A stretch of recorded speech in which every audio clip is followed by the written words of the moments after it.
आपके लेटरिन के रास्ते में प्रॉब्लम क्या है?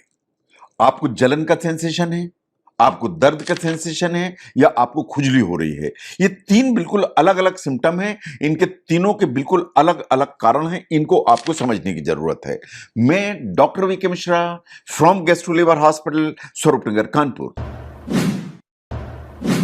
तो इस चीज को समझिए कि लेटरिन के रास्ते में क्या है प्रॉब्लम।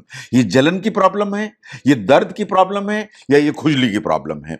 ये तीनों जो सिम्टम्स हैं actually most of the times benign conditions के चलते आते हैं, क्योंकि लेटरिन के आसपास के एरिया की जो स्किन है वो बहुत सेंसिटिव होती है। जो मसल्स हैं वो कभी कभी आपको इस तरह की सिम्टम्स लेके आ जाती हैं। नंबर 1 पर आते हैं एनल फिशर। जो एनल फिशर है वो लेटरिन के रास्ते में बहुत छोटा सा कट होता है। ये जो छोटा सा कट होता है तो कहने के लिए तो बहुत छोटा है, लेकिन दर्द बहुत ज्यादा लेके आता है। अगर आपको कॉन्स्टिपेशन है, आपको हार्ड स्टूल होता है या लार्ज अमाउंट स्टूल होगा, तो उसके चलते लेटरिन का रास्ता है वो कट जाता है। कट जाता है तो उसके चलते आपको इस तरह की प्रॉब्लम होती है।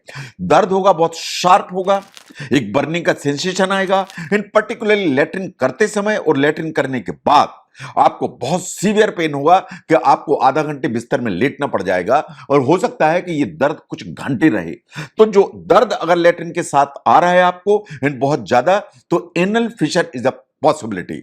तो दर्द लेटरिन करते समय या लेटरिन करने के बाद, तो एनल फिशर सबसे पहला कारण है।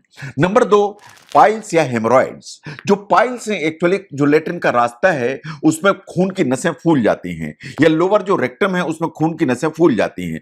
इनमें क्या सिम्टम्स आएंगे? इनमें आपको इचिंग आएगी या खुजली जैसी आएगी। एक नीचे से स्वेलिंग जैसी महसूस होती है।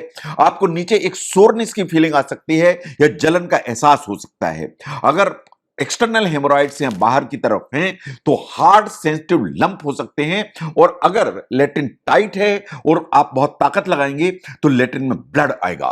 तो अगर स्वेलिंग है, इचिंग है, बर्निंग सेंसेशन है, एंड ब्लड आ रहा है और वो भी धार बन के आ रहा है पिचकारी जैसा, तो पाइल्स या haemorrhoid is a very strong possibility. That's number 2।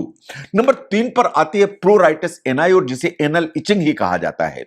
जो प्रोराइटिस एनाई है ये डर्मेटोलॉजिकल कंडीशन है, या ये स्किन की प्रॉब्लम है। इसमें खुजली ही सबसे ज्यादा होती है, इरिटेशन ही सबसे ज्यादा होता है। ना इसमें पेन सिग्निफिकेंट है, ना इसमें ब्लीडिंग है। ये क्यों ट्रिगर होती है? ये ट्रिगर होती है अगर इस एरिया में बहुत ज्यादा मॉइस्चर रहे या गीलापन रहे। बहुत सारे फूड आइटम्स हैं, जैसे आप स्पाइसी फूड खाते हैं, बहुत मिर्च मसाला वाला खाना, बहुत कॉफी कैफीन लेते हैं, सिट्रस फ्रूट लेते हैं, उसके चलते लेटरिन के रास्ते में आपको खुजली या जलन का सेंसेशन आ सकता है। ना बहुत सारी साबुन जो सोप आप इस्तेमाल करते हैं उसके लिए अगर कुछ सेंसिटिविटी है, तो इस एयर की स्किन बहुत सेंसिटिव होती है, वो खुजली लेके आ सकती है। ऐसे ही जो सेंटेड टॉयलेट पेपर होते हैं वो भी इस तरह की प्रॉब्लम कर सकते हैं। नंबर 4 पर आते हैं इन्फेक्शंस। जो इन्फेक्शंस है वो क्या करेंगे? इन्फेक्शंस लेटरिन के रास्ते में बर्निंग लाएंगे, इन्फेक्शन लेटरिन के रास्ते में डिस्कंफर्ट लाएंगे। सबसे कॉमन जो प्रॉब्लम्स इन्फेक्शंस के रूप में आती हैं, number 1 is the fungal infection, या फंगस के जो इन्फेक्शन है, या ईस्ट के इन्फेक्शन है। नंबर 2 पिनवर्म, जो छोटे छोटे कीड़े होते हैं, जो अक्सर तो बच्चों को होते हैं लेकिन हो किसी को भी सकते हैं। ये अक्सर लेटरिन के रास्ते में एक खुजली का सेंसेशन लेके आते हैं, मोस्टली नाइट टाइम में। इन कुछ सेक्सुअली ट्रांसमिटेड इन्फेक्शंस होते हैं, जैसे हार्पीज और एचपीवी इन्फेक्शंस, उनके चलते लेटरिन के रास्ते में खुजली या डिस्कंफर्ट आ सकता है।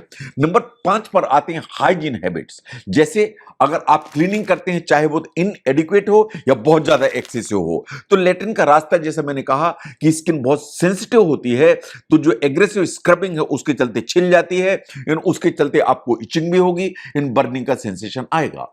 नाउ लेटरिन के रास्ते में दर्द है, लेटरिन के रास्ते में जलन है, लेटरिन के रास्ते में खुजली है। इन तीनों में से कोई भी सिम्टम्स अगर आते हैं, वो परसिस्ट करते हैं, तो आपको अपने डॉक्टर से बात करने की जरूरत है। और इस चीजों को ध्यान में देने की जरूरत है कि ये जो सिम्टम्स हैं इनके साथ में कुछ और सिम्टम तो नहीं आ रहे। जैसे जो आपकी लेटरिन है उसमें ब्लड आपको दिखाई तो नहीं दे रहा है, जो पेन है आपको लेटरिन के रास्ते में वो इतना तो नहीं है कि आपकी जो डेली की एक्टिविटीज हैं, जो रोज का काम है, उसमें इंटरफेयर कर रहा है। कहीं ऐसा तो नहीं है कि ये सिम्टम्स हैं ये इतना ज्यादा आपको परेशान कर रहे हैं कि आपने सब प्रयास कर लिए घर में और हफ्ते भर निकल गया लेकिन ये सिम्टम ठीक नहीं हो रहे हैं। इसके अलावा अगर आपको लगता है कि लेटरिन के रास्ते से कुछ पस लाइक डिस्चार्ज है, कोई लंप जैसा बना हुआ है या पूरे शरीर में दर्द है या बुखार आ रहा है, तो इसके लिए आपको अपने डॉक्टर से बात करने की जरूरत है कि कहीं कोई एब्सिस या फिस्टुला तो डेवलप नहीं हो रहा है। नो, जब तक आपने डॉक्टर को नहीं दिखाया तब तक क्या करें? सबसे पहला काम, सिट्स बात करें। जो सिट्स बात के लिए करना सिर्फ इतना है कि एक टब लेना है, उस टब की साइज इतनी होना चाहिए ताकि आप कंफर्टेबली उसमें बैठ सकें, उसमें ल्यूक वार्म वाटर रखना है एंड उसको दिन में 2 से 3 बार 10 से 15 मिनट बैठना है। इससे चलते एनल जो स्फिंक्टर है या लेट्रिन का रास्ता है, उसकी जो मसल्स हैं वो रिलैक्स हो जाएंगी और बहुत सूदिंग हो जाएगी, इन इरिटेशन बहुत कम हो जाएगा, अगर पेन है तो वो कम हो जाएगा, इचिंग का सेंसेशन कम हो जाएगा। नंबर 2, डाइट एडजस्ट करिए, खाने में फाइबर की मात्रा बढ़ाइए, फ्रूट्स बढ़ाइए, वेजिटेबल बढ़ाइए, होल ग्रेन्स बढ़ाइए ताकि कॉन्स्टिपेशन नहीं डेवलप होने पाए। जो पानी है, वाटर इनटेक को बढ़ाने की जरूरत है, जिसके चलते लेट्रिन सॉफ्ट हो तो फिशर और हेमोराइड जैसी जो प्रॉब्लम है उनसे डिस्कंफर्ट मिनिमम हो जाए। जो हाइजीन है उसको मेंटेन करके रखिए। बेटर होगा कि आप अगर टिश्यू पेपर यूज करते हैं उसकी बजाय वाटर यूज करिए, उसके चलते जो ना क्लीनिंग बेटर हो जाएगी। इसके अलावा कुछ प्रोटेक्टिव बैरियर आती हैं जेलीज, जैसे पेट्रोलियम जेली आती है या जिंक ऑक्साइड ऑइंटमेंट आते हैं, ये आप लोकली अप्लाई कर सकते हैं। लेकिन जैसे मैंने कहा कि ये होम केयर के लिए आपके लिए टिप्स हैं, लेकिन अगर आपको जलन, आपको दर्द, आपको खुजली ये 1 हफ्ते से ज्यादा परेशान कर रही है तो आपके अपने डॉक्टर से जरूर बात करने की जरूरत है। तो लेट्रिन के रास्ते में जो प्रॉब्लम है वो खुजली हो सकती है, वो दर्द हो सकता है, वो जलन हो सकती है। अगर ये तीनों प्रॉब्लम्स हैं तो क्यों होती हैं, उसको समझने में इस वीडियो ने आपको हेल्प की, जरूर शेयर करें।